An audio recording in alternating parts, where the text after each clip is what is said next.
আলহামদুলিল্লাহ, কবুল। পুরুষালী কণ্ঠে ভেসে আসে পবিত্র বাক্যটি। চারিপাশে নীরব উত্তেজনা। সকলের দৃষ্টি গিয়ে পড়ে এবার সামনের মেয়েটির দিকে, যার মুখ ঘোমটার আড়ালে ঢাকা, যে এখন পর্যন্ত একটা শব্দ উচ্চারণ করেনি। ইচ্ছে চুপ করে বসে আছে। বিয়ের লাল রঙের ভারী সাজে নিঃশব্দে নিচের দিকে চোখ নামিয়ে রেখেছে।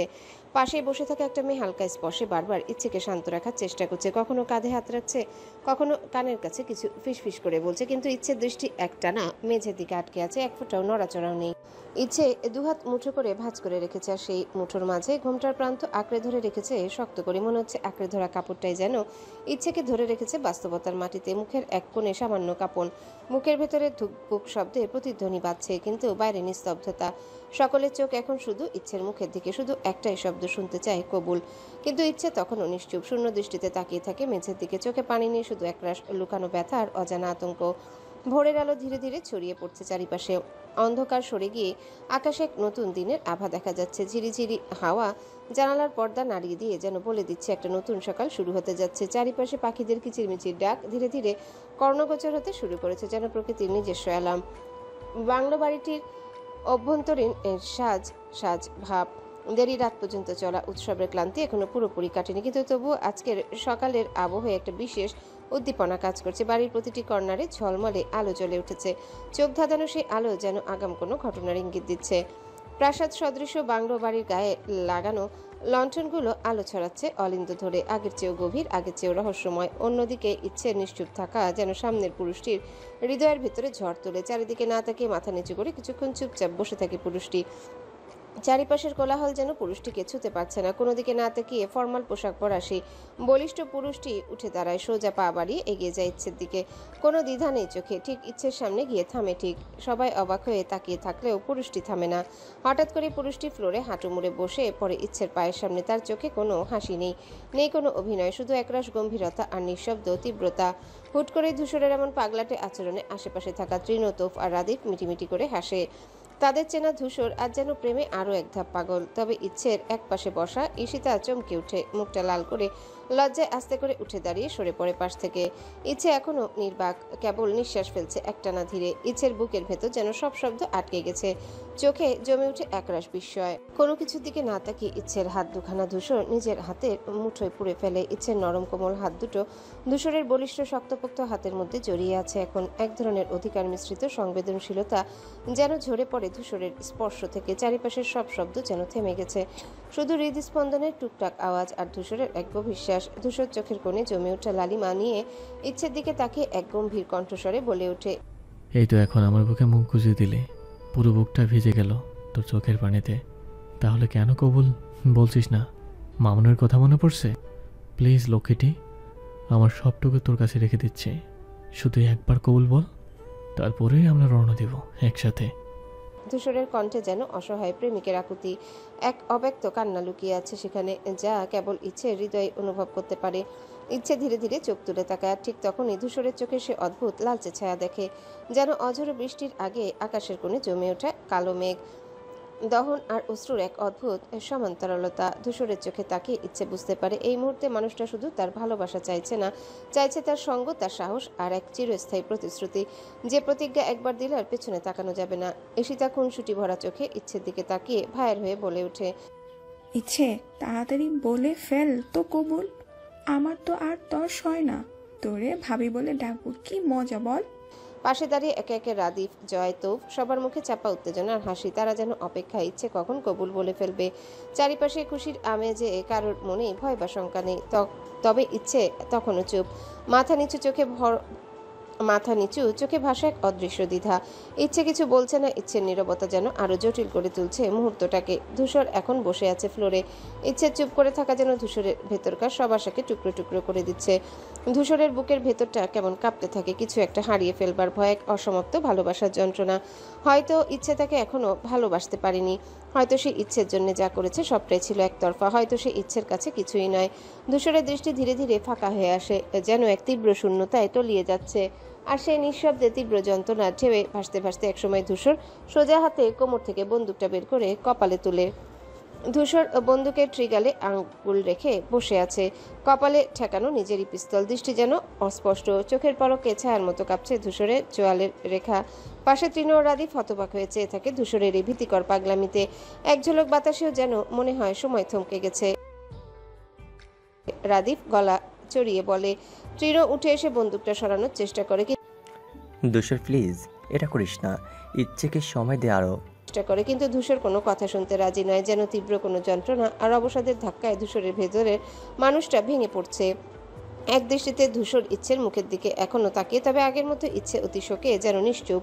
ধূসর ধীরে ধীরে পিস্তলটা নিজের কপালে তুলে আবারও বলে, ইচ্ছে তুই যদি আমার না হোস তাহলে আমি তোর থেকে নিজেকে চিরতরে সরিয়ে নেব। আমি নিজেকে তোর নাগালের বাইরে পাঠিয়ে দেব, এমন দূরে যেখান থেকে আর কোনোদিন ফিরে আসবো না আমি। কণ্ঠে যেন মৃত্যু আর ভালোবাসার একসাথে অস্তিত্ব, ভয়ের চেয়েও গভীর কষ্ট। ভাইয়া না না না প্লিজ। কাঁদতে কাঁদতে ইচ্ছে বসা অবস্থাতে ধূসরের বুকে হুমড়ি খেয়ে পড়ে। ইচ্ছে নিজের হাত দুটি শক্ত করে জড়িয়ে ধরে ধূসরের পিঠের উপর, চোখে অশ্রু, মুখে অনুরোধের ঝড়। আমি বিয়ে করব, করব আপনাকে, দয়া করে এমন পাগলামি করবেন না। আমি বাঁচতে পারবো না আপনাকে ছাড়া, পারবো না, আমি ভেঙে যাব ধূসর ভাই, আপনি ছাড়া আমি অসম্পূর্ণ। ইচ্ছের কণ্ঠস্বর কাঁপে, শরীর কাঁপে, চোখের জল তীব্রভাবে ছুটে আসে। ধূসর স্তব্ধ হয়ে তাকিয়ে আছে ইচ্ছের মুখে। ধূসরের চোখেও পানি জমে, ট্রিগারের উপর রাখা আঙ্গুল ধীরে ধীরে সরে আসে। পর মুহূর্তে বন্দুকটা ফেলে দেয় পাশে। ধূসর দুই হাত বাড়িয়ে ইচ্ছেকে নিজের বুকে গভীরে চেপে ধরে। কোনো কথা নেই, শুধু দুই ভাঙা হৃদয় আর স্তব্ধ আবেগ। একজন কাঁদছে মুক্তির আনন্দে, আর একজন কাঁদছে ভালোবাসার উপলব্ধিতে। ইচ্ছে এখনো ধূসরের বুকের ভেতর মাথা গুজে ফুপিয়ে কাঁদছে, যেন ভাঙা মনের সমস্ত ভার ছড়িয়ে দিচ্ছে সেই কান্নায়। ধূসরের শার্ট ভিজে যাচ্ছে অশ্রু জলে, কিন্তু ইচ্ছে এক বিন্দু নড়ছে না, কেবল এক দৃষ্টিতে তাকিয়েছে ইচ্ছের মুখের দিকে। লালচে চোখ, কাঁদতে কাঁদতে ফোলা গাল, নাকটাও লাল হয়ে আছে যেন এক টুকরো স্ট্রবেরি। ধূসর হঠাৎই নরম অথচ নেশালু কণ্ঠে ইচ্ছের কানের কাছে মুখ নিয়ে ফিসফিস করে বলে ওঠে, এইভাবে চোখ মুখ লাল করে কাঁদলে আমি নিজেকে কন্ট্রোল করব কিভাবে? বল তো রেড স্ট্রবেরি, প্লিজ চুপ হ। রাত কিন্তু আর নেই ফার্স্ট নাইট পালনের জন্য। আর ঠিক তখনই ইচ্ছে থমকে যায়, চোখ বড় হয়ে যায় মুহূর্তে। এই লোক তো একটু আগে নিজের কপালে বন্দুক তাক করেছিল, আর এখন এইভাবে চোখের জল আটকে যায় আচমকা। কান্নারা গলা যেন গিলে ফেলে। ইচ্ছে ধীরে বলে, ইচ্ছে অসভ্য লোক বলেই ধূসরের বুকে এক ধাক্কা দিয়ে উঠতে চায়, কিন্তু ধূসর যেন আগে থেকে প্রস্তুত ছিল। এক ঝটকায় ইচ্ছেকে কোলে তুলে নেয় ধূসর নিজের শক্ত বাহুতে। যেন এই দুনিয়ায় ইচ্ছের জন্য সবচেয়ে নিরাপদ জায়গাটা এখন শুধু এই মানুষটার বুকে। ইচ্ছেকে কোলে নেওয়া অবস্থায় ধূসর ধীরে ধীরে সোফায় বসে পড়ে। ইচ্ছে ছটফট করতে থাকে, সমস্ত শক্তি দিয়ে নিজেকে ছাড়ানোর চেষ্টা করে, তবে ধূসরের মজবুত বাহুর বাঁধন থেকে ইচ্ছে যেন এক বিন্দু নড়তে পারে না। গায়ের শাড়ি একটু এলোমেলো হয়ে উঠেছে, মুখে কাচুমাচু এক অভিব্যক্তি, চোখ দুটো লজ্জা আর রাগে অশান্ত। সবার সামনে এসব কি করছেন? সবাই এখানে আছে, ছাড়ুন বলছি। ইচ্ছে কাপা গলায় বলে ওঠে, মাথা নিচু করে রেখে চোখ তুলে তাকাতেও পারছে না ইচ্ছে। তারপর রাগে ও লজ্জায় গলাটা আরেকটু চড়ে ইচ্ছে আবারও বলে, আমায় নামিয়ে না দিলে আমি কবুল বলছি, স্পষ্ট করে বলে দিলাম। ধূসর তখন হেসে ওঠে। সে হাসি একেবারে গভীর, যেন ইচ্ছের এই বাচ্চা মতো তার চোখে অপার মায়া আর ভালোবাসা মিশে আছে। ধূসর নিজের মুখ ইচ্ছের দিকে নামিয়ে আনে, ঠোঁটে চাপা এক হাসি রেখে খুব মৃদু স্বরে বলে, এখন থেকে কোলে ওঠার অভ্যাস করো বউ, সারা জীবন কোলে উঠতে হবে, উঠে বসতে হবে, আদরের সোহাগে আবার রাতের বেলা। বাকি কথা শেষ করে না ধূসর। ইচ্ছের লজ্জায় রাঙা মুখ দেখতে থাকে। ধূসরের কণ্ঠে ভালোবাসার সাথে এক তীব্র অধিকার বোধ, যেটা ইচ্ছে চাইলেও অগ্রাহ্য করতে পারে না। আর এরপর ধূসর এক মুহূর্ত থামে, চোখের দৃষ্টিতে এক ধরনের দুষ্টুমি খেলে যায়। চোখ টিপ দেয় ইচ্ছের দিকে তাকিয়ে, তারপর কাজের দিকে তাকিয়ে বলে, কাজী মশাই, এই বউ এখন রাজি, আর আপনি দেরি করলে কিন্তু আমি আবার কৌল বলবো। আপনার কথাই নয়, আমার ইচ্ছের ঠোঁটে চুমু দিয়ে বলল। ঘরে হালকা হাসির রোল পড়ে যায়। কেউ মুখ টিপে হাসছে, কেউ চোখ বড় বড় করে তাকিয়ে আছে এই সাহসী ও নাটকীয় মুহূর্তে। ইচ্ছে লজ্জায় চোখ বন্ধ করে নেয়, মুখটা পুরো ধূসরের বুকে গুজে দেয় যেন আর কেউ না দেখে তাকে। কিন্তু ইচ্ছের বেসামাল হৃদস্পন্দন তখন এত জোরে চলছিল যে ধূসর অনুভব করতে পারে সেই কাঁপনটা নিজের শরীরে। ধূসর ইচ্ছের কানে ফিসফিস করে বলে, এখনো সময় আছে ইচ্ছে, চাইলে আমি এই বিয়ের আসরেই 1000বার বলবো, তুই শুধুই আমার, সারা জীবনের জন্য। ইচ্ছে ধীরে ধীরে মুখ তুলে, চোখে জল টলমল করছে। কোলের ভিতর ভালোবাসার সেই অস্থির পরশে যেন সমস্ত দুনিয়া থেমে গেছে। ইচ্ছে কিছু বলে না, শুধু একবার ধূসরের চোখে তাকিয়ে হালকা মাথা নাড়ে। কাজী মুচকি এসে কলম তুলে, আর বাকিটা ইতিহাস। একটা কবুল, হ্যাঁ একটা নির্ভীক ভালোবাসা, আর সারা জীবনের জন্য লেখা হয়ে যায় সে আমার ইচ্ছে করি। খানিক বাদে ইচ্ছে কবুল বলার সঙ্গে সঙ্গে পুরো ঘর এক নিমিষে প্রশান্তির ধ্বনিতে ভরে ওঠে। আলহামদুলিল্লাহ উচ্চারণে যেন আশীর্বাদে বৃষ্টি নামে চারিদিকে। সবার মুখে হাসি, চোখে তৃপ্তির আলো, আর হৃদয়ে পরিপূর্ণতার ছোঁয়া। এক চিলতে বাতাস জানালার পর্দা নাড়িয়ে দেয়, যেন এই পবিত্র মুহূর্তে প্রকৃতিও সায় দিচ্ছে। কিন্তু এই চিরাচরিত ছকের বাইরে কিছুটা ব্যতিক্রমী আচরণে ধূসর যেন নিজেকে হারিয়ে ফেলে। চোখে বাঁধভাঙা আবেগ, মন যেন তীব্র ভালোবাসার স্রোতে ভাসছে। ধূসর ধীরে ধীরে ইচ্ছের দিকে এগিয়ে আসে। কেউ কিছু বুঝে ওঠার আগেই ধূসর নিজের দুই হাত দিয়ে ইচ্ছের মুখ তুলে ধরে। তারপর ধূসর একেবারেই আবেগ ভরে এক বুয়ে শিশুর মতো ইচ্ছের সারা মুখে চুম্বন করতে থাকে বারবার, একেবারে পাগলের মতো। যেন বছরের পর বছর ধরে তীব্র আকাঙ্ক্ষায় জমে থাকা ভালোবাসা আজ উতলে উঠেছে এই কবুলের শব্দে। ইচ্ছের মুখ লাল হয়ে আসে। আশেপাশে উপস্থিত সবার দিকে একবার তাকানোর সাহসটুকু যেন হারিয়ে ফেলে। ঠোঁটে জড়তা, চোখে জলের চিকচিক। তবুও ধূসরের স্পর্শে ভালোবাসার তাপে একটুও প্রতিবাদ করে না। এই তো সেই প্রেম যার জন্য অপেক্ষা ছিল সপ্তাদশী এতদিন ধরে। কাজী সাহেব বিব্রত মুখে উঠে দাঁড়িয়ে পড়েন। বয়সের ভারী অভিজ্ঞতা এমন দৃশ্য তার চোখ সইতে নারাজ। তিনি নীরবে মুখ ফিরিয়ে নেন, যেন পবিত্রতা রক্ষা করতে চান নিজের চোখেরও। আর বাকিরা, তারা চোখ বন্ধ করে রাখলেও আঙ্গুলের ফাঁক দিয়ে ঠিকই দেখে ফেলে ধূসরের প্রেমে পাগল হয়ে ওঠা এই মুহূর্তটিকে। হাসি চেপে রাখা যায় না কারো। তৃণ হয়তো মুখ ঘুরিয়ে হালকা হেসে নেয়, আবার মুখে হাত চাপা দিয়ে সেই প্রেমকে মেনে নেয় নিঃশব্দ উচ্ছ্বাসে। এ যেন এক কবুলের চেয়ে অনেক বেশি কিছু। এক জীবনের প্রতিজ্ঞা, এক আশ্রয়ের নাম, যেখানে ইচ্ছের নাম ধূসরের ভালোবাসায় লেখা হয়ে গেছে সবার সামনে, স্পষ্টভাবে, অস্বাভাবিক কিন্তু অপূর্ব রূপে।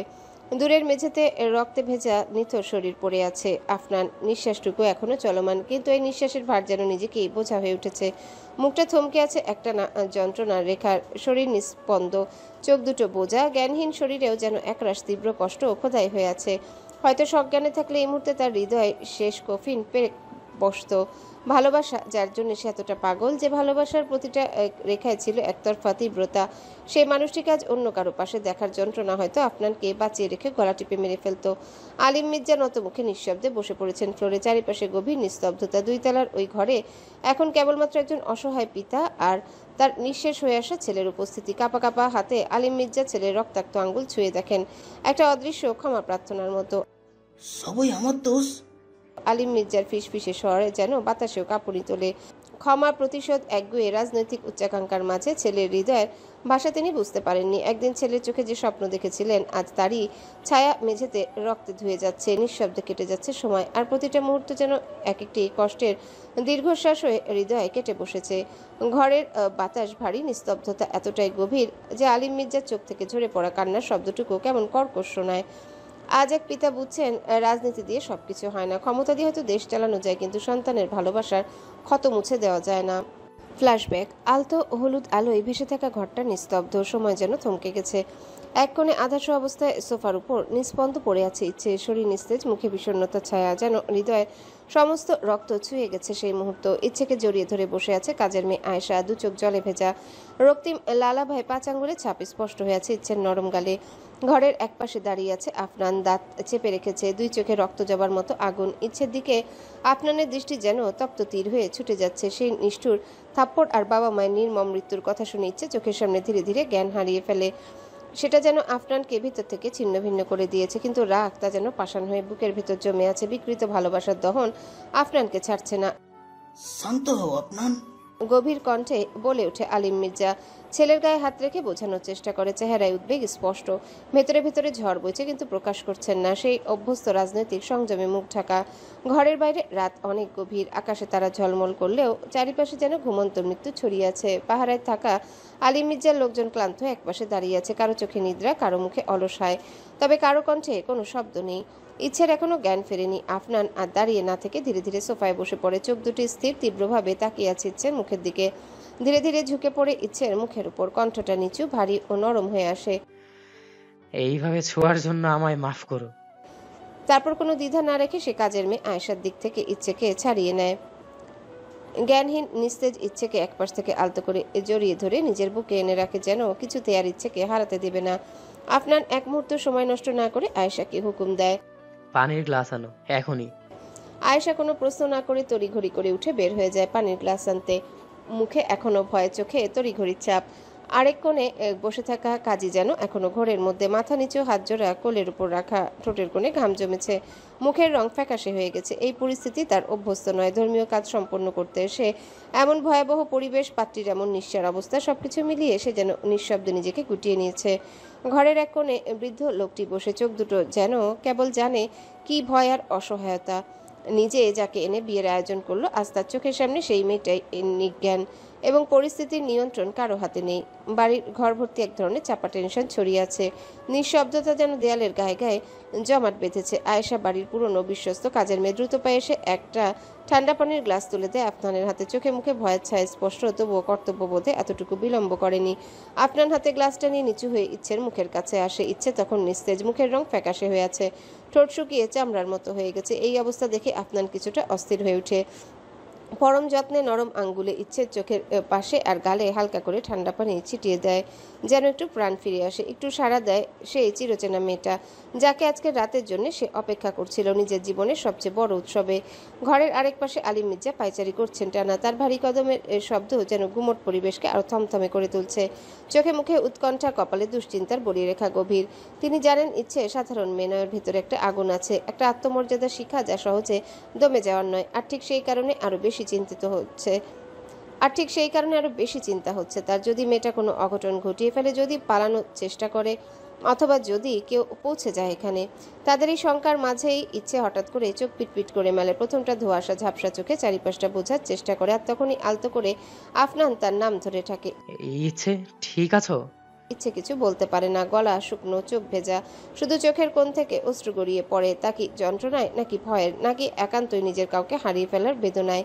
ইচ্ছের সম্পূর্ণ জ্ঞান ফিরলে ধীরে ধীরে চোখ খুলে সামনে যেই মুখটা দেখে, মুহূর্তে যেন রক্ত জমে যায় শরীরে। আফনান এত কাছে এক ভয়ঙ্কর শ্বাসরুদ্ধকর উপস্থিতি নিয়ে ইচ্ছের পাশে বসে।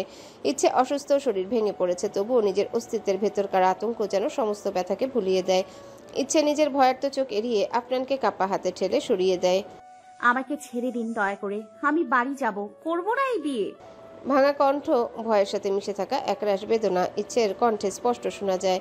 আপনার এতক্ষণ শান্ত থাকলেও ইচ্ছের এমন কথা শুনে যেন তার ভেতরে দানব জেগে ওঠে, হঠাৎ রেগে চেঁচিয়ে ওঠে। কাজী সাহেব, পড়ান বিয়ে, এখনই পড়ান, এখনই। ঘরের পরিবেশ মুহূর্তে থমথমে হয়ে যায়। আলিম মির্জা নিচের কপাল চেপে ধরে ধীরে ধীরে সোফায় বসে পড়েন। চোখে মুখে স্পষ্ট অস্থিরতা। আফনানও জোর করে নিজেকে স্থির রাখার চেষ্টা করে পাশের সোফায় বসে পড়ে, কিন্তু চোখ দুটি আগুনের মতো জ্বলছে। আয়েশা ছুটে আসে, ইচ্ছের হাত ধরে ধীরে টেনে বসিয়ে দেয় তাকে। ইচ্ছে হতবাক হয়ে তাকিয়ে থাকে চারিপাশে। শরীর দুর্বল, কিন্তু চোখে এখনো সে বাঁচার শেষ চেষ্টা। ভেতরে ভেতরে চিৎকার করছে, কিন্তু গলার শব্দ যেন আটকে গেছে। ততক্ষণে কাজী দোয়ার উচ্চারণ শুরু করে দিয়েছেন। বৃদ্ধর কণ্ঠে ধীরে ধীরে ভেসে আসছে ঘরের নিস্তব্ধতায়, বিসমিল্লাহির রহমানির রাহিম। ঠিক তখনই বাংলোর বাইরে এক রহস্যময় গুঞ্জন ছড়িয়ে পড়ে। মুহূর্তে দরজায় প্রবল ধাক্কা, আর তারপর ধামাসার শব্দে দরজাটি ভেঙে পড়ে মেঝেতে। একদল অচেনা মানুষ প্রবেশ করে ভিতরে, চোখে মুখে ভয়ানক তীব্রতা, হাতে ভারী অস্ত্র। সেখানে উপস্থিত সবাই আতঙ্কে এক ধাপ পিছিয়ে আসে। ঘরে এক অজানা শীতলতা নেমে আসে যেন। ইচ্ছে ভয়ে নিজের শরীরটা আরো গুটিয়ে নেয়, আয়েশার পাশে নিঃশব্দে কাঁদতে থাকে। তবে ঠিক তখনই ইচ্ছে চোখ পড়ে ভিড়ের মধ্যে দাঁড়িয়ে থাকা সেই চেনা দৃঢ় এক পুরুষের অবয়বে। তীক্ষ্ণ চোখ, বলিষ্ঠ শরীর, গা থেকে ঝরে পড়া এক অদ্ভুত নির্ভীকতার দীপ্তি। এ যেন আর কেউ নয়, তার ধূসর ভাই। ইচ্ছে কিছুক্ষণের জন্য থমকে যায়, হৃদস্পন্দন থেমে আসে যেন, দৃষ্টি স্থির, নিঃশ্বাস থমকে। তারপর হঠাৎই নিজেকে আয়েশার আঁকড়ে ধরা বাহু থেকে ছিনিয়ে নিয়ে এক দৌড়ে ছুটে যায় ধূসরের দিকে। এই মুহূর্তে ইচ্ছের ভয় নেই, সংকোচ নেই, আছে কেবল গভীর এক নির্ভরতার টান। যেখানে দাঁড়িয়ে আছে তার ধূসর, হ্যাঁ তার ধূসর ভাই। ইচ্ছে আর এক মুহূর্ত দেরি না করে সোজা গিয়ে ধূসরকে শক্ত করে জড়িয়ে ধরে। ধূসরের কাঁধে মুখ গুজে ফুপিয়ে কাঁদতে থাকে। বুক ভেঙে কান্নার শব্দগুলো গুমড়ে উঠে আসে ইচ্ছের গলা থেকে, যেন সব ভয়, আতঙ্ক, ভালোবাসা, কৃতজ্ঞতা মিলেমিশে একসাথে উথলে পড়ছে। কিন্তু ধূসর চুপ করে দাঁড়িয়ে আছে, পাথরের মতো নির্জীব, কোনো প্রতিক্রিয়া নেই চোখে মুখে, না আছে কোনো নড়াচড়া। ধূসরের দুই হাত ঝুলে আছে পাশে, না ইচ্ছেকে জড়িয়ে ধরছে, না দূরে সরিয়ে দিচ্ছে। ইচ্ছে কাঁদছে, আর ধূসর নির্বিকার, যেন কোথাও শূন্যতায় ডুবে আছে, যেন একটা ঘোরে আটকে গেছে ধূসর। ইচ্ছের উষ্ণতা তার গায়ে, কান্নার কম্পন তার বুকের ভেতর পৌঁছালেও ধূসর যেন অনুভব করতে পারছে না কিছুই। তবে ধূসর গভীরভাবে ইচ্ছেকে দেখতে থাকে শুধু। ইচ্ছের গায়ে বিয়ের সাজ, লাল টুকটুকে শাড়ি, কপালে টিপ, গলায় হার, সবকিছুই যেন ধূসরের চোখে বিষের মতো লাগে। বুকের ভেতরটা মোচড় দিয়ে উঠে, কিছু বলতে চায় কিন্তু ঠোঁট নড়ে না। মুখে স্থিরতা, চোখে ক্রোধের ছায়ার অন্তরালে এক বুক ঘূর্ণিঝড়। অজানা এক কষ্টে ধূসর স্থির দাঁড়িয়ে থাকে। ইচ্ছে ধূসরকে জড়িয়ে রাখলেও সে যেন ছায়ার মতো অচল, অশ্রাব্য, নির্বাক, বিষ মিশে গেছে। অন্যদিকে আফনান ধূসরের পেছনে জয়কে দেখে মুহূর্তে স্তম্ভিত হয়ে পড়ে, ঠোঁট কাঁপে, গলাস্বর হারিয়ে ফেলে কিছুক্ষণের জন্য। তার মনে হয় যেন সবকিছু ছিন্ন ভিন্ন হয়ে যাচ্ছে চোখের সামনে। যেখানে ধূসর দাঁড়িয়ে আছে পাহাড়ের মতো দৃঢ় হয়ে, আর জয়, সেই জয় যাকে ওরা ভেবেছিল এখনও সুখী দাম্পত্যের ছদ্মাবরণে ব্যস্ত, সে আজ দাঁড়িয়ে আছে সত্যের পক্ষে, চোখে আগুনের মতন দৃষ্টি নিয়ে। আলিম মির্জারও চোখ পড়ে জয়ের দিকে। নিজ ভাইয়ের ছেলেকে এভাবে সামনে দেখে হঠাৎই একটা হাহাকার ছুঁয়ে যায় বুকের ভিতর। একটুখানি থেমে মাথা নিচু করে ফেলেন তিনি, লজ্জায়, অনুশোচনায় আর এক ধরনের হেরে যাওয়ার বেদনায়। আলিম মির্জা চেয়েছিলেন ইচ্ছেকে নিরাপদে মির্জার বাড়ি পরিবারে নিয়ে আসতে। আফনানের সঙ্গে বিয়ের মাধ্যমে পরিকল্পনা তার মনে হয়তো ন্যায্য ছিল, উদ্দেশ্য হয়তো ভালোই ছিল, তবে সে ভুলে গিয়েছিল ভালোবাসা জোর করে হয় না, আর কারো জীবনকে নিজের মতো চালানোর অধিকার কারো নেই। সেই বুঝে উঠতে উঠতেই তার চারিপাশে সবকিছু যেন অস্পষ্ট, বিবর্ণ হয়ে যেতে থাকে। মানুষের ভিড়ের মধ্যেও নিজেকে ভীষণ একা, শূন্য মনে হয় তার। জয়ের চোখে চোখ পড়ে আলিম মির্জা, সেখানে উপহাস নেই, শুধু একরাশ অভিমান, যেটা অনেক বড় শাস্তি হয়ে আছড়ে পড়ে আলিম মির্জার বিবেকের উপর। অন্যদিকে তখনও ইচ্ছে ফুপিয়ে কাচ্ছে, কণ্ঠ ভেঙে যাচ্ছে কান্নায়। ইচ্ছে নিজের কথা শেষ করার চেষ্টা করে, যেন জীবনের সবচেয়ে গুরুত্বপূর্ণ মুহূর্তটিতে শেষবারের মতো কিছু বলা জরুরি। আমাকে নিয়ে চলুন ভাইয়া, আমি থাকবো না এখানে, দয়া করে নিয়ে চলুন। উনি আমাকে জোর করে বিয়ে দিতে চায়। বুক গুজে কান্নারত ইচ্ছে কাপা গলায় শেষ কথাটুকু বলে। ভাইয়া। ধূসরের বুকের ভেতর তখন ঝড়, পাথরের মতো নিশ্চল, চোখের দৃষ্টি তপ্ত লাভার মতো। কোনো কথা না বলে ধূসর এক মিনিটও নষ্ট না করে ইচ্ছেকে শক্ত করে জড়িয়ে ধরে। ধূসরের ভেতরটা যেন কেউ চিরে ফেলছে, কিন্তু বাইরের কেউ তা বুঝতে পারছে না। ইচ্ছেকে শক্ত করে বাহুবন্ধনে নেওয়ার পর ধূসর ধীরে ধীরে মাথা ঝুঁকিয়ে ইচ্ছের কানে ফিসফিস করে বলে, হ্যাপি বার্থডে মিসেস ধূসর তালুকদার। ইচ্ছে এক মুহূর্তের জন্য স্তব্ধ, চোখ স্থির, ঠোঁট কাঁপে, কিন্তু কোনো শব্দ বের হয় না। ধূসর আবারও বলে ওঠে নরম অথচ দৃঢ় কণ্ঠে, অষ্টাদশী, be prepared yourself to be mind until I die. শব্দগুলো যেন সিল করে দেয় ইচ্ছের জীবনের প্রতিটি অধ্যায়।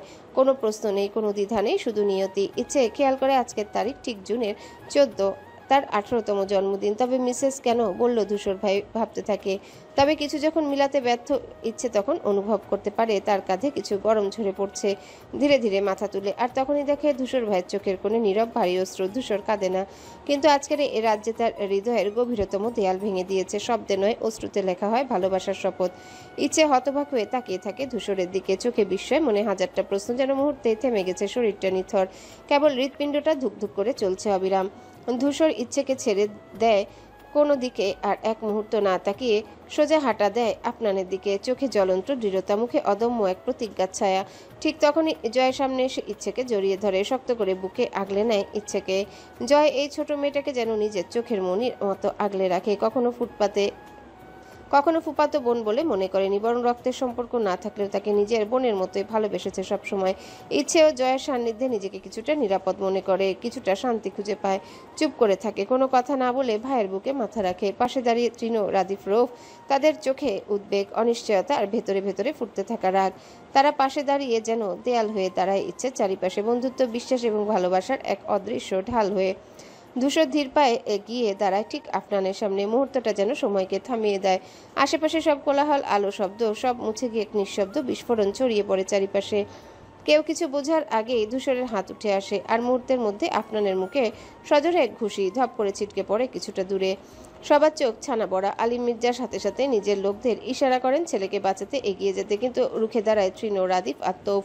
তাদের চোখে মুখে ভয় নেই, আছে নিঃশর্ত বন্ধুত্বের প্রতিজ্ঞা, যেন বুঝাতে চায় ধূসর একা নয়। ভিড় থেকে কেউ আর সামনে এগোয় না। এক অদ্ভুত উত্তেজনার ছাপ চারিপাশে ছড়িয়ে পড়ে। ধূসর আর আফনান দুজনে একে অপরের উপর ঝাঁপিয়ে পড়ে যেন উন্মাদে পরিণত হয়েছে। ঘুষি, ঠেলা, ধাক্কা, কেউ কাউকে ছাড় দিতে রাজি নয়। যেন এই লড়াই কেবল প্রতিপক্ষকে আঘাত করার নয়, বরং নিজেদের অস্তিত্ব প্রমাণের। রক্তমাখা ঠোঁটে কণ্ঠে বিষ মিশিয়ে আফনান ফিসফিস করে বলে, তার সামনে দিয়েই আমি ইচ্ছেকে নিয়ে যাব, যে কোনো মূল্যে। ও আমার হবেই। ধূসরের ঠোঁটের কোণে এক খুনে হাসি খেলে যায়, চোখ দুটো জলজল করে উঠে এক ধরনের বন্যতায়। আফনানকে বুক বরাবর সজোরে এক লাথি মারে, যেন শ্বাস আটকে আসে আফনানের। ধূসর এবার সামনের দিকে ঝুঁকে নিচু স্বরে, গলায় গর্জনের মতো ভয় ছড়িয়ে বলে, তোকে এত সাহস দিল কে? তুই চোখ তুলেছিস আমার ঘরের দিকে। আমার সাফি, আমার ইচ্ছে, ওকে নিজের করে নিতে চাস? আমি তোর চোখ উপড়েই ফেলবো। তোর স্পর্শ হলেও ওর গায়ে লাগতে দেব না। আফনান কাশি দিয়ে আবার উঠতে চায়, কিন্তু ধূসর থেমে থাকে না, আবারও আঘাত করে বসে। চোখে একটাই দৃশ্য, ইচ্ছের ভয় ভরা মুখ, সেই করুণার্তি আর তার প্রতিশ্রুতি। মামুনি সাফিয়া বড় হয়ে কিন্তু মিসেস ধূসর হবে, এই যে কথা দিলাম। আফনান মাটিতে পড়ে কাঁপছে, মুখ থেকে টপ টপ করে রক্ত ঝরছে, ঠোঁট ফেটে গেছে, চোখ কুঁচকে আছে তীব্র যন্ত্রণায়। নিঃশ্বাস ভেঙে যাচ্ছে, যেন মুহূর্তেই নিস্তেজ হয়ে যাবে। ধূসরের চোখে তখন শুধু আগুন, বুকের ভিতর থেকে ওঠা এক রকম রক্তপিপাসু উন্মত্ততা যেন কাঁপিয়ে দিচ্ছে চারিপাশের বাতাসটাকেও। ইচ্ছে স্তব্ধ। ধূসরের আঘাতের পর আঘাতে যখন আপনার নিস্তেজ হয়ে পড়ে, তখন যেন ইচ্ছের হুঁশ ফিরে আসে। চোখ ছলছল করছে, কিন্তু ভয়ের চোটে গলা শুকিয়ে কাঠ। কিছু বলতে পারছে না, শুধু ভাবছে আফনান ভাই যদি মরে যায়। ধূসর ভাই তো থামছেই না। ঠিক সেই মুহূর্তে যেন প্রাণের জোরে ইচ্ছে ছুটে আসে ধূসরের দিকে, পেছন থেকে দুহাতে জড়িয়ে ধরে ধূসরকে থামানোর আশায় কাপা কণ্ঠে বলে ওঠে, মরে যাবে, আর মেরো না প্লিজ, ছেড়ে দিন ভাইয়া ওনাকে প্লিজ। ধূসর মুহূর্তের জন্য থেমে যায়। ইচ্ছের স্পর্শ, কাপা চোখ, সেই কণ্ঠস্বর। ধূসর ধীরে ধীরে হাত নামিয়ে নেয়, যেন বাস্তবতা ধাক্কা দিয়ে ফিরিয়ে নিয়ে আসছে তাকে। ধূসর আফনানকে ছেড়ে দেয় ঠিক, কিন্তু চোখে মুখে এখনো আগুনের শিখা। ধীরে ধীরে ইচ্ছের দিকে ফিরে তাকায়। ইচ্ছে তখনও কাঁপছে, চোখে ভয় কুকিয়ে উঠে বলে, প্লিজ আর না, মরে যাবে, প্লিজ ভাইয়া ওনাকে ছেড়ে দিন। ধূসর একটু না থেমে ইচ্ছেকে কোলে তুলে নেয়। চারিপাশে স্তব্ধ, শুধু ইচ্ছের কাঁপুনি আর সবার স্তব্ধ দৃষ্টি। ধূসর সোজা কাজের সামনে গিয়ে বসে পড়ে সিংহাসনের মতো সোফায়, কোলে তখনও ইচ্ছে। তারপর ঠান্ডা গলায় কিন্তু রাগে ধুকধুক করতে থাকা চোখে জয়কে বলে, তোর সকল্ড ভাই আর ওর সম্মতি, আব্বাজানকে এই মুহূর্তে আমার চোখের সামনেতেই সরিয়ে নিয়ে যা। আর এক সেকেন্ড ওরা আমার সামনে থাকলে আমি কি করে ফেলবো আমি নিজেও জানি না। আশেপাশে যারা ছিল সবাই থমকে তাকিয়ে থাকে দৃশ্যের দিকে, কেউ সাহস করে কিছু বলতে পারে না। ধূসর তার নির্ভুল আত্মবিশ্বাস আর একরোখা চাহনিতে আশেপাশে এক অদৃশ্য শাসনের রেখা টেনে দেয়। ইচ্ছের মুখে কোনো কথা নেই, কিন্তু ধূসরের চোখে এক জ্বালাময়ী ঘোষণা যেন বাজছে, এই মেয়েটাই আমার। আর আজকের রাতে পৃথিবী উল্টে গেলেও এই মেয়ে আমার হবে। ইচ্ছে তখনও ধূসরের বুকে মাথা রেখে নিঃশব্দে চোখ বন্ধ করে আছে, মনে মনে স্বস্তির শ্বাস ফেলে ইচ্ছে। সকাল 6:03, বাইরে তখন নিস্তব্ধ এক পরিবেশ, যেন প্রকৃতি নিজেই গভীর নিঃশ্বাস ফেলে দিন শুরু করছে। পূর্ব আকাশে নরম সোনালি আলো ছড়িয়ে যাচ্ছে ধীরে ধীরে। পাখিরা জেগে উঠেছে, কখনো শালিক, কখনো দোয়েল, আবার কখনো চঞ্চল কাকের ডাক ভেসে আসছে দূরের দিগন্ত থেকে। পুকুরের জলে ধীরে ভেসে বেড়াচ্ছে সাদা পালকের রাজহাঁসের দল, মাঝে মাঝে তারা সম্মিলিতভাবে ডাকছে। একটি অদ্ভুত কিন্তু সুরেলা সঙ্গীত সৃষ্টি করে চলেছে তারা। মির্জাবাড়ির আঙিনায় বিশাল শিউলি গাছটি যেন রাতে তার সমস্ত ফুল ঝরিয়ে দিয়েছে। মুক্তার দানার মতো ঝরে পড়া সেই শিউলি ফুলগুলি আঙিনার চারিপাশে ছড়িয়ে এক অভূতপূর্ব শুভ্রতায় ঢেকে দিয়েছে পুরো মাটি। সেই স্নিগ্ধ ফুলের সুবাসে মুগ্ধ করছে চারিদিক। বাতাসে যেন এক অদ্ভুত প্রশান্তি, তবু সেই প্রশান্তির পর্দা ভেদ করে ভেতরে থেকে ভেসে আসছে অস্থিরতা। মির্জাবাড়ির অভ্যন্তরে তখন ভিন্ন এক দৃশ্য। বাইরের প্রশান্ত প্রকৃতির বিপরীতে ভিতরে বিরাজ করছে উৎকণ্ঠা আর কান্না। নারী কণ্ঠে এক দীর্ঘশ্বাসে ভেসে আসছে আকুল হাহাকার। কারো মা, কারো বোন অথবা প্রিয়জনের জন্য কেঁদে চলেছে তারা। কখনো গলা চেপে কান্না, আবার কখনো হঠাৎ চিৎকার করে উঠে বুক চাপড়ে। ঘরের এক প্রান্ত থেকে অন্য প্রান্ত অবধি ছড়িয়ে গেছে সেই কান্নার তরঙ্গ। বাড়ির পুরুষেরা একে একে জড়ো হচ্ছে, কেউ মাথা নিচু করে বসে, কেউ বা পায়চারি করছে নীরবে, কেউ ফোনে কথা বলছে উৎকণ্ঠার কণ্ঠে। আর সেই সব কিছুর মাঝখানে এক অজানা আশঙ্কা ধীরে ধীরে পেঁচিয়ে ধরছে রাজকীয় বাড়িটিকে, যেন একটা নিঃশব্দ ঝড় তার আগমনের বার্তা দিয়ে যাচ্ছে এই শান্ত সকালেই। রোকসানা মেয়েকে এক ঝলকে দেখে নিজেকে শান্ত রাখতে পারেন না। এক রাতের আতঙ্ক, উৎকণ্ঠা, শূন্যতা সব একত্র হয়ে বুক ফাটানো কাঁদনে পরিণত হয়। ইচ্ছেকে শক্ত করে জড়িয়ে ধরে বারবার বলে, তুই ভালো আছিস মা? তোর কিছু হয়নি তো? তোকে কিছু হলে আমি বাঁচতাম না। আর ইচ্ছে মায়ের সান্নিধ্যে এসে যেন সমস্ত শক্তি হারিয়ে ফেলে। বুকের ভেতর জমে থাকা ভয়, লজ্জা, দুঃস্বপ্ন একসাথে ঝরে পড়ে অশ্রু হয়ে। ইচ্ছেও কাঁদতে কাঁদতে বলে, আমি ঠিক আছি মা, আমি ঠিক আছি। দূরে একটু আড়ালে দাঁড়িয়ে ইনায়েত ও রফিক তালুকদার চোখে এক ধরনের কঠোর দৃষ্টিতে তাকিয়েছে হৈমন্তী ও ধূসরের দিকে। তাদের মুখভঙ্গিতে অসন্তোষ আর সন্দেহ স্পষ্ট। ঠিক তখনই হৈমন্তী ধীরে ধীরে এগিয়ে আসে ধূসরের দিকে। কোনো কথা নয়, কোনো ভূমিকা নয়, এক ঝটকায় ধূসরের গালে সজোরে এক থাপ্পড় বসিয়ে দেয়, এমনভাবে যেন সব রাগ, অভিমান, অসহায়তা সবকিছু সে এক চরে ঢেলে দেয়। হঠাৎ ছন্দ পতন ঘটে যায় পরিবেশে। রোকসানা আর ইচ্ছে থমকে যায় হৈমন্তীর এমন কাণ্ডে। ইচ্ছে মাথা তুলে তাকিয়ে দেখে ধূসরের গাল লাল হয়ে উঠেছে, কিন্তু চোখে কোনো প্রতিক্রিয়া নেই, শুধু গভীর নীরব এক দৃষ্টি, যা কিনা কারো চোখ এড়িয়ে যায় না। আলো আধারিতে ভরা ঘরের এক কোণে দাঁড়িয়ে ধূসর, চোখে রাজ্যের ক্লান্তি, হৃদয়ে ঝড়। এমন সময় ওপাশ থেকে হৈমন্তীর ভারী কণ্ঠে কথাগুলো শোনা যায়, কিন্তু কণ্ঠে অভিমান নয়, যেন বিস্ময়, যেন বুক ফাটা যন্ত্রণা। তুমি ইচ্ছেকে উদ্ধার করতে গিয়েছিলে ধূসর, তাহলে কেন বিয়ে করলে? চোখ ভিজে ওঠে হৈমন্তীর, ঠোঁট কাঁপে। তুমি কি একবারও মনে করনি তোমার বাবা মা এখনো বেঁচে আছে? আমরা আছি ধূসর, আমাদের সম্মান, আমাদের সমাজ, কিছুই মনে পড়লো না তোমার? বুকের ভেতর আগুন জ্বললেও ঠোঁট থেমে থাকে, অনেক কিছু বলতে চায় কিন্তু মাকে ঠিক এমন সময় ভেঙে দিতে চায় না ধূসর। তবু সেই নীরবতা ভেঙে ফেলে হৈমন্তী নিজে, এবার আর্তনাদের মতো গর্জে ওঠে। ইচ্ছেকে ডিভোর্স দেবে। আমি মীরাকে কথা দিয়েছি তোমার বিয়ে ওর সাথে হবে। আমি এই বিয়ে মানি না ধূসর, কিছুতেই না। ধূসরের চোখ মুহূর্তে লাল হয়ে যায় মায়ের এমন কথায়, যেন চোখের সামনে কেউ তার অস্তিত্বকে অস্বীকার করেছে। বুক ধকধক করে ওঠে, শরীরের রক্ত যেন এক ঝটকায় মাথায় উঠে আসে। তীব্র রাগে দাঁত চেপে ধূসর এক পা এগিয়ে যায়, গলায় দমচাপা গর্জন। আমার দেহে প্রাণ থাকা অবস্থায় আমি ইচ্ছাকে কখনোই ছাড়বো না মা, কখনোই না। ধূসরের গলা কাঁপে কিন্তু কণ্ঠে নিঃসংশয় দৃঢ়তা। তুমি সব পারে ভুলে যেতে, আমি না। আমি তোকে ভালোবাসি, শুধু আজ থেকে না, মরণের আগ পর্যন্ত। আর আমার মরণ হবে তখনই, যেদিন ওর চোখে আমার জন্য এক ফোঁটা অনুভব থাকবে না। ধূসর একটানা বলে চলে, চোখে পানি জমলেও কণ্ঠে কোনো ভাঙন নেই। ইচ্ছেকে আমি শুধু ভালোবাসি না, আমি জানি, আমি তোকে বুঝি। আমি তাকে নিঃস্বার্থভাবে চাই। ইচ্ছে আমারই থাকবে। এই ভালোবাসার উপর কেউ রাজনীতি খেলার চেষ্টা করলে আমি সেই রাজনীতিকেও শেষ করে দেব। নেমে আসে নিস্তব্ধতা, শুধু ধূসরের শ্বাস প্রশ্বাস যেন তীব্র কোনো যুদ্ধের শেষ ধ্বনি। হৈমন্তী কিছুক্ষণ নীরবে তাকিয়ে থাকে। ছেলের চোখে ছিল না কোনো অহংকার, ছিল না হুমকি, ছিল শুধু অভিমানে ভেজা তীব্র ভালোবাসার সুর। ইনায়েত তালুকদার একদম গম্ভীর হয়ে বলে ওঠেন এমন সময়, হেমন্তী, এসব বিষয় আর তুমি ভেবে কোনো লাভ নেই। ঘরের মেয়ে ঘরে থাকাই তো সর্বোত্তম। আমাদের এই সিদ্ধান্তই সবার মঙ্গল বয়ে আনবে।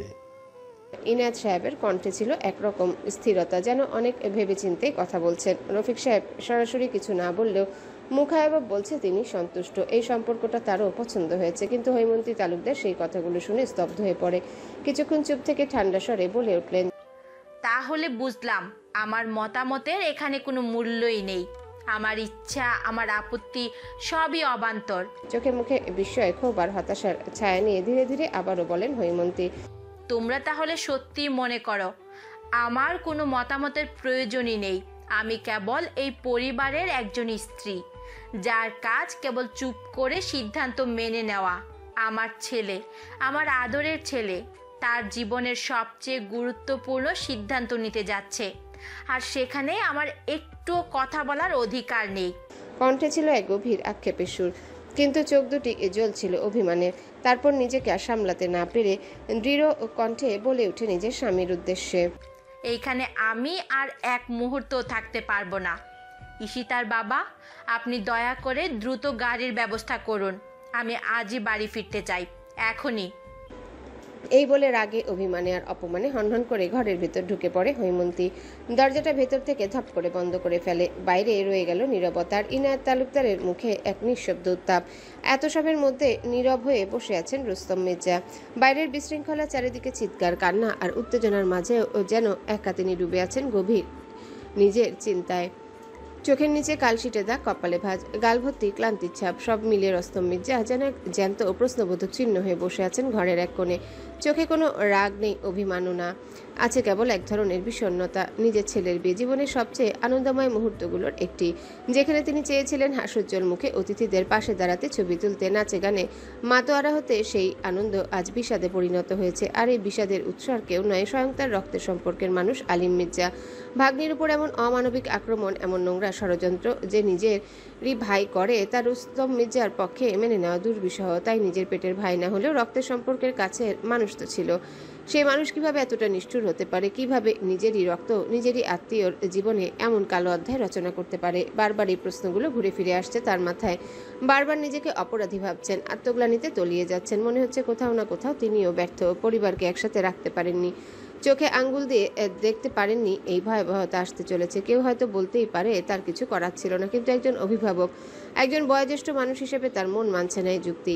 রুস্তম মির্জার পাশে বসে জয়, নিজের ছেলে, যার আজ নতুন জীবনে শুরু হওয়ার কথা ছিল। ছেলের চোখে আনন্দের কোনো রং নেই, আছে দুশ্চিন্তার। বাবার কাঁধে হাত রেখে তাকে শক্ত থাকার কথা বলা। জয় কাপা গলায় বলছে, আব্বা প্লিজ এমন করো না, আমরা একসাথে সামনে নিব, সবাই আছে পাশে, আপনি ভেঙে পড়লে আমরা কিভাবে সামলাবো?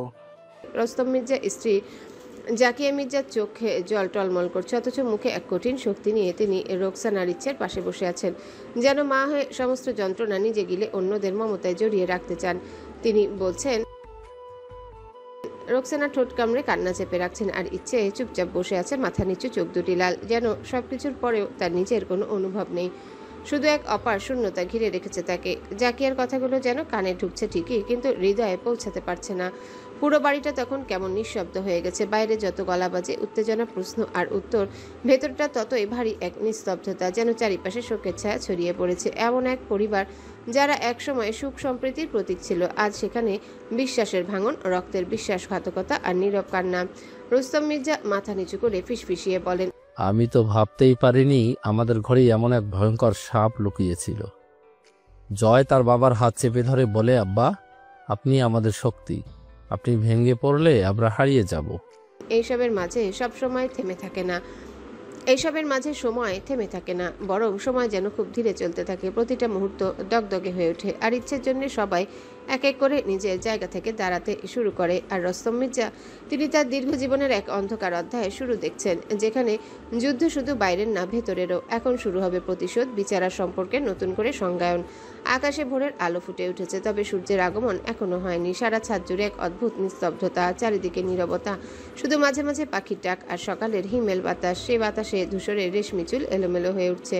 চোখে তার দূরের বাগানবাড়ির দিকে এক দৃষ্টিতে চেয়ে থাকা, সেখানে দূরে কোথাও হয়তো হারিয়ে যাওয়ার সময় কিংবা একটি নাম, ইচ্ছে। ধূসর দুই হাত পকেটে ঢুকে স্থির দাঁড়িয়ে, ঠোঁটে কোনো শব্দ নেই, চোখে হাজারো শব্দ, কপালে বয়ে যাওয়া একগুচ্ছ চুল মাঝে মাঝে চোখে এসে পড়ছে, কিন্তু ধূসর তাতে কিছু মনে করছে না। এমন সময় পেছন থেকে এসে রাদীপ ধীরে ধীরে ধূসরের কাঁধে হাত রাখে। এখানে কি করছিস ধূসর? এই নীরবতা তো তোর জন্য নয়। ধূসর কিছু বলে না, বরং চোখ এখনো বাগান বাড়ির দিকে, যেন এই বাড়িটার ইট পাথরের ফাঁকেও সে ইচ্ছের নিঃশ্বাস খুঁজছে। রাদীপ একটু থেমে আবারও বলে, সব ভুলে যা রে, তুই এখনো ওর জন্য নিজের ভেতরের শান্তিটুকু পুড়িয়ে ফেলছিস। আজ তো তোর নিজের দিন, তোর জীবনের সবচাইতে বড় পাওনা। তুই নিজেই তো বলতি, যদি কখনো ইচ্ছে তোর হয় তাহলে জীবন শুরু হবে নতুন করে। ধূসর ধীরে ধীরে মুখ ঘোরায়, মুখে হাসির কোনো রেখা নেই, কিন্তু চোখে নিঃসীম দৃঢ়তা। নিচু গলায় বলে, জীবন শুরু হওয়ার কথা ছিল ওকে নিয়ে, আর এখন শুরু নয়, আমি শেষ দেখতে এসেছি রাফিদ।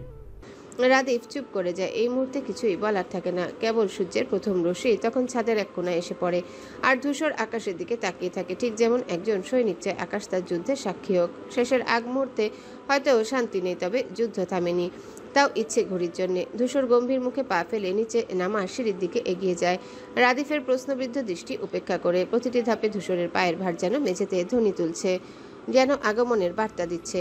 পেছনে রাদীপ দাঁড়িয়ে থাকে নীরবে, ধূসর পকেটে দুই হাতে হাত ঢুকিয়ে শান্ত অথচ দৃঢ় ভঙ্গিমায় একে একে ধাপ পেরিয়ে আসে, যেন এক সৈনিক যুদ্ধক্ষেত্রের দিকে এগিয়ে যাচ্ছে। নিচতলায় বসার ঘরে আলো হালকা কমিয়ে রাখা, অস্থির বাতাস যেন চারিপাশে থমকে গেছে। সেখানে আগে থেকেই বসে আছে ত্রিনতোফ, ধূসরের বাবা এবং চাচা, সবার মুখে এক ধরনের অস্থিরতা, চাপা টেনশন। ঘরের মাঝখানে একটা সোফায় বসে আছে রোকসানা, কোলে গুটিয়ে রাখা একটা ছোট শরীর, ইচ্ছে। চোখ বন্ধ, মুখে নিস্তেজ ভাব, যেন একটাই নাম এখন সবার চিন্তার কেন্দ্রবিন্দুতে, ইচ্ছে। ধূসর ধীরে ধীরে ঘরের মাঝখানে এসে দাঁড়ায়, তার চোখে পড়ে রোকসানার কোলে নিঃশ্বাস পড়ে থাকা ইচ্ছের মুখে। ধূসরের দৃষ্টি ঠান্ডা, কিন্তু ভেতরের ঝড় যেন দুই চোখে স্পষ্ট। এই এক পলকের দৃষ্টিতে জমে থাকা হাজারটা অনুভূতির ছায়া পড়ে। চারিপাশ নিস্তব্ধ, কারো কোনো শব্দ নেই। ধূসর তাকিয়ে থাকে নির্বাক, অচঞ্চল, যেন এই মুহূর্তে পৃথিবীর বাকি সব অনুপস্থিত, কেবল ইচ্ছে আসে মুখোমুখি নিঃশব্দে। ধীর পায়ে ধূসর রোকসানার সামনে এসে দাঁড়ায়, যেন পৃথিবীর সমস্ত ব্যস্ততা, উত্তাপ আর গর্জন থেমে গেছে ঠিক এই এক মুহূর্তের জন্যে। সোফায় বসে থাকা রোকসানার চোখে তখনও উদ্বেগ, ক্লান্তি আর একরাশ মাতৃত্বের উৎকণ্ঠা। ধূসর কোনো শব্দ না করে ধীরে ধীরে হাঁটু মুড়ে বসে পড়ে ফ্লোরে, রোকসানার ঠিক সামনে, যেন নিজেকে সম্পূর্ণভাবে তুলে দেয় রোকসানার স্নেহের ছায়ায়। তারপর খুব আলতো করে সাবধানে, যেন ভাঙা কাচের মতো স্পর্শ করছে। ধূসর রোকসানার দুই হাত নিজের হাতের মধ্যে নিয়ে নেয়। সেই মুঠোর মধ্যে অসীম সম্মান, মমতার হৃদয়ের এক নিঃশব্দ কাঁপন। মা আর ছেলের সম্পর্ক অনেক সময় নীরবতার মধ্যেই গভীর হয়ে ওঠে, আর এই মুহূর্ত সেই নীরবতার শ্রেষ্ঠ প্রকাশ। ধূসর মায়াবী চোখে রোকসানার চোখে চেয়ে থাকে, এক মুহূর্ত, দুই মুহূর্ত, তারপর কাপা গলায় বলে ওঠে, আমি কথা রেখেছি মামুনি, আগে জিতছিল, জিততে চাওয়া ছিল, কিন্তু আজ এটা নিখুঁত ভালোবাসা, খাঁটি নির্মল শর্ত ভালোবাসা। রোকসানা কোনো শব্দ করেন না, শুধু চোখ ভিজে ওঠে মুহূর্তে। রোকসানার মনে হয় ধূসর সেই ছোট্ট ছেলেটি যে খেলনার জন্য রাগ করে গাল ফুলিয়ে বসে থাকতো, যে রাত জেগে উঠে মামুনির কোলে মুখ গুজে ঘুমাতে চাইতো, সেই ধূসরই যেন ফিরে এসেছে, আবার আরও পরিণত হয়ে আরও ভালোবেসে। রোকসানা ধীরে ধীরে ধূসরের হাত দুটো নিজের বুকে টেনে নেন, একবার নয় দুইবার পরপর চুমু খান সেই হাতের উপরে, যেন আশীর্বাদে মুড়ে দেন ধূসরকে। তারপর নিজের কপালের কোচা সোজা করে ধূসরের মাথায় হাত বুলিয়ে দিয়ে শান্ত কণ্ঠে বলেন, আমি জানি তালুকদার আব্বা, তুমি কখনো ভুল করতে পারো না, আমাদের গর্ব আর আমার ভরসা। ধূসর এবার নীরবে উঠে দাঁড়ায়। চারিপাশে তখনও শোরগোল, কান্না, উদ্বেগে জর্জরিত পরিবেশ, কিন্তু ধূসরের চোখে তখন শুধুই এক চিলতে দেরিও যেন আর সহ্য হচ্ছে না তার। সোজা এগিয়ে গিয়ে রোকসানার কোলে শুয়ে থাকা ইচ্ছেকে এক ঝটকায় নিজের বাহুতে তুলে নেয় ধূসর। সকলের চক্ষু চরকা, যেন এই দৃশ্য কেউ কল্পনাও করেনি। রোকসানা প্রথমে কিছু বলতে গিয়েও থেমে যান। ছেলের চোখে যেভাবে দাউ দাউ আগুন জ্বলছে, সেখানে তার ক্ষমতা পর্যন্ত যেন তুচ্ছ। লজ্জা, ভয় আর বিস্ময়ে চুপ করে থাকেন তিনি। আর সেই মুহূর্তে বাড়ির অন্যরা, বিশেষ করে আত্মীয় স্বজন, চোখ বড় করে তাকিয়ে থাকে, কারো মুখে কোনো শব্দ নেই। ধূসরের ভাউতে থাকা ইচ্ছে যেন এক মুহূর্তে জ্বলে ওঠে লজ্জায়, মুখের চারপাশ রক্তিম হয়ে যায়। বাবার সামনে, চাচাদের সামনে এইভাবে ইচ্ছে ছটফট করতে থাকে ধূসরের হাত থেকে বেরিয়ে যেতে। শরীর গুটিয়ে নেয় লজ্জায়, ফিসফিস করে গলা নামিয়ে বলে ওঠে, নামিয়ে দিন অসভ্য পুরুষ, প্লিজ, সবাই দেখছে। এর বিপরীতে ধূসর শুধু ইচ্ছের দিকে মুখ নামিয়ে বলে, রেড স্ট্রবেরি, অসভ্যতমে কিছু না করতেই অসভ্য হয়ে গেলাম। তাহলে আজকে 27 বছরের ধৈর্যের সীমানা পার করি। ধূসরের ঠান্ডা নির্ভর কণ্ঠে এমন জেদ যেন বাতাস কাঁপিয়ে দেয়। ইচ্ছে চুপ করে যায় তার হৃদয় জুড়ে। তখন কেবল ধূসরের উষ্ণ নিঃশ্বাস, কণ্ঠের ভয়াবহ স্থিরতা, চারিপাশে থমথমে পরিবেশ। ধূসর নিজের বাহুতে ইচ্ছেকে শক্ত করে আগলে ধরে দৃঢ় পায়ে মির্জাবাড়ির বাইরে পা বাড়ায়। চোখে মুখে বিস্ময়, আনন্দ ছায়া নিয়ে উপস্থিত সবাই একে একে পেছনে সরে দাঁড়ায়। কেউ কিছু বলতে চায়, কেউ চুপ করে নিঃশ্বাস চেপে রাখে। হঠাৎই পেছন থেকে একটা কণ্ঠস্বর ধূসরকে থামিয়ে দেয়। ইনায়েত তালুকদারের গম্ভীর কণ্ঠ, চোখ জ্বলছে অভিমানে, অথচ কণ্ঠে ভর করে এক ধরনের পিতৃস্নেহ আর অপার নিয়ন্ত্রণের সুর। সাফিয়াকে নিয়ে তুমি কোথায় যাচ্ছ ধূসর? ভুল কোনো সিদ্ধান্ত নেওয়ার আগে ভেবে দেখো, আমি এখনো জীবিত। ধূসর দাঁড়ায় না, পিছনে ফিরে তাকায়ও না একবারও। সামনের দিকে তাকিয়ে কণ্ঠ নীরব অথচ শানিত। আপনার সাফিয়া এখন স্বামীর কোলে চেপে শ্বশুর বাড়ি যাচ্ছে, আর সেই স্বামী আপনি। আপনি দ্রুত বাড়ির উদ্দেশ্যে রওনা দিন। আমি যা নিতে এসেছিলাম তা নিয়ে ফিরছি, আমার ইচ্ছেকে। শব্দগুলো যেন ছুরি হয়ে বাতাস ছেদ করে যায়। এক মুহূর্তে মুখ থুবড়ে পড়ে সব কর্তৃত্ব, সব অহংকার। আর ধূসর সে এক হাতে ইচ্ছেকে বুকের সাথে চেপে ধরে, অন্য হাতে সময়কে থামিয়ে দেওয়ার মতো দৃঢ়তায় মির্জাবাড়ির গেট পেরিয়ে যায়। শীতল সকালের বাতাস রক্তের তাপ ছুঁয়ে যায় যেন। আর ইচ্ছে কেবল ধূসরের বুকের ধ্বংসাত্মক স্পন্দনে মাথা গুঁজে থাকে। কিছুক্ষণ পর মির্জাবাড়ি ধুলো উড়িয়ে কালো মার্সিডিজ বেঞ্চ ছুটে চলে রাস্তার বুক চিরে। ঘূর্ণায়মান চাকা যেন আজ কোনো গন্তব্য নয়, বরং কোনো অদৃশ্য প্রতিজ্ঞার দিকে ধাবমান। বজ্রকণ্ঠে চালকের আসনে বসে ধূসর, মুখে কোনো আবেগ নেই, চোখে স্থির দৃষ্টি। সামনের রাস্তা যেন তার প্রতিপক্ষ, আর সময় যেন প্রতিযোগী। কোনো গান নেই, কোনো কথা নেই, শুধু ইঞ্জিনের গর্জন আর ধূসরের নিঃশব্দ প্রতিজ্ঞা। গাড়ির ভেতরে ধূসরের পাশে সিটে বসে ইচ্ছে। জানালার কাচ নামিয়ে দিয়েছে, সকালের কোমল হাওয়ায় তার এলোমেলো চুল উঠছে। ইচ্ছে জানালার বাইরে মুখ বের করে চোখ বন্ধ করে রেখেছে, এমনভাবে যেন একটুখানি মুক্তি খুঁজছে। হাওয়ার পরশে নিজেকে হারিয়ে দিতে চাইছে, কিন্তু চোখ বন্ধ করলেই ভেসে ওঠে সেই মুহূর্তগুলো চিত্র, যখন সব ওলটপালট হয়ে গিয়েছিল। ধূসর ভাইয়ের মুখ, তার কঠোর চোয়াল আর গভীর চোখ, তার বলা প্রতিটি শব্দ যেন এখনো কানে বাজে। অন্যদিকে বাড়ির মূল ফটকে দাঁড়িয়ে ট্রিনো, রাদিফা, তৌফ ধূসরের এমন প্রতিজ্ঞার কথা শুনে একসাথে হেসে ওঠে। তৌফ তো খুশিতে শীষ বাজিয়ে ফেলে। ট্রিনো মুচকি হেসে বলে, এই তো আমাদের ধূসর, প্রেমিকের ছায়ার যোদ্ধা। অন্ধকার ঘরের ভেতরে ঈশিতাকে দেয়ালের সাথে চেপে ধরেছে তৃণ। আলো বলতে শুধু জানালা দিয়ে আসা এক টুকরো হালকা হলুদ আলো যা ঈশিতার মুখে পড়ে তার লজ্জা মাখা অভিব্যক্তিকে স্পষ্ট করে তোলে। ঈশিতার চোখের পাপড়ি ভারী, ঠোঁট কাঁপছে অল্প, নিঃশ্বাস যেন গভীর হয়ে এসেছে। তৃণ গভীর দৃষ্টিতে তাকিয়ে থাকে ঈশিতার চোখে। এক হাতে ঈশিতার কোমর শক্ত করে ধরে, আরেক হাতে চিবুকটা আলতো করে তোলে।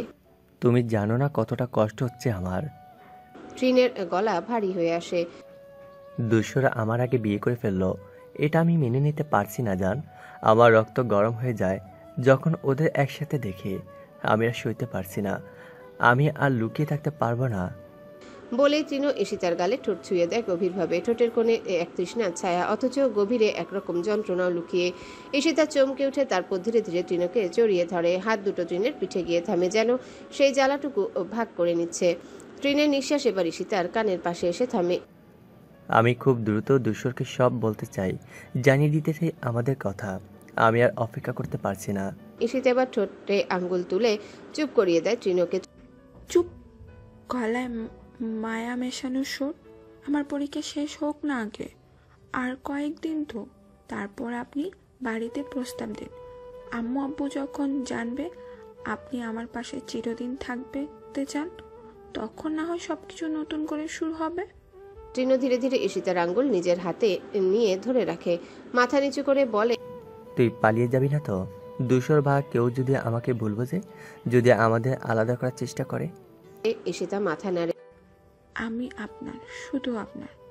কেউ যদি আমাদের ভুল বুঝবে, তাদের ভুল প্রমাণ করব আমরা একসাথে। আমি আপনাকে ছেড়ে কোথাও যাব না তৃণ, একটু বিশ্বাস রাখতে পারেন?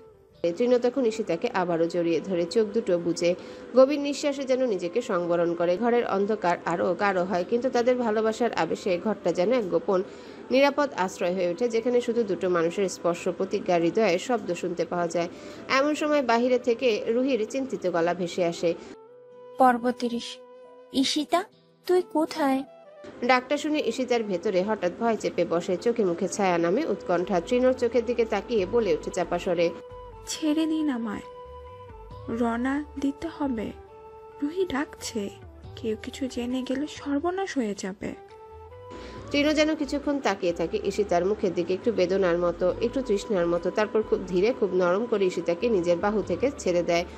তবে ছেড়ে দেওয়ার আগে শেষবারের মতো আরেকটু শক্ত করে গভীরভাবে আলিঙ্গন করে নেয় ঈশিতাকে, যেন সেই মুহূর্তটাই তার চিরকালের হয়ে থাকুক। ঈশিতা একবার চোখ নামিয়ে নেয়, কিছু না বলে নিঃশব্দে সরে যায়, রুহির দিকে হাঁটা দেয়। আর তৃণ দাঁড়িয়ে থাকে অন্ধকারে, বুকের মাঝে ঈশিতার শেষ আলিঙ্গনের উষ্ণতা আগলে রেখে। হ্যালো বন্ধুরা, পরবর্তী পার্ট খুব তাড়াতাড়ি আসবে, তো সবাই অপেক্ষায় থাকো। আর চ্যানেলটি যারা এখনো সাবস্ক্রাইব করনি, তারা পরবর্তী পার্ট দেখার জন্য চ্যানেলটি সাবস্ক্রাইব করে রেখো।